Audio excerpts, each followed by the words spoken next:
বাংলাদেশ জাতীয় সংসদের বিরোধী দলীয় নেতা, বাংলাদেশ জামায়াতে ইসলামীর আমির ডাক্তার শফিকুর রহমানের নেতৃত্বে বিরোধী দলের পক্ষে শহীদ বেদিতে পুষ্পস্তবক অর্পণ করা হচ্ছে। ডাক্তার শফিকুর রহমানের সঙ্গে রয়েছেন জাতীয় সংসদের বিরোধী দলীয় হুইপ জনাব নাহিদ ইসলাম, আহ্বায়ক জাতীয় নাগরিক পার্টি, রয়েছেন আক্তার হোসেন, সদস্য সচিব জাতীয় নাগরিক পার্টি,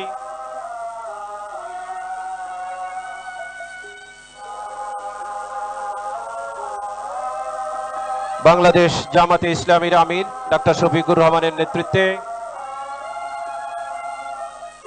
বিরোধী দলের পক্ষে শহীদ বেদিতে পুষ্পস্তবক অর্পণ করা হচ্ছে।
মাননীয় প্রধানমন্ত্রীর সঙ্গে আরো উপস্থিত ছিলেন প্রতিমন্ত্রীর পদমর্যাদায় উপদেষ্টা জনাব হুমায়ুন কবির, ব্রিগেডিয়ার জেনারেল অবসরপ্রাপ্ত শামসুল ইসলাম, ডাক্তার জাহিদুর রহমান, ডক্টর মাহাদি আমিন এবং জনাব রেহান আসিফ আসাদ।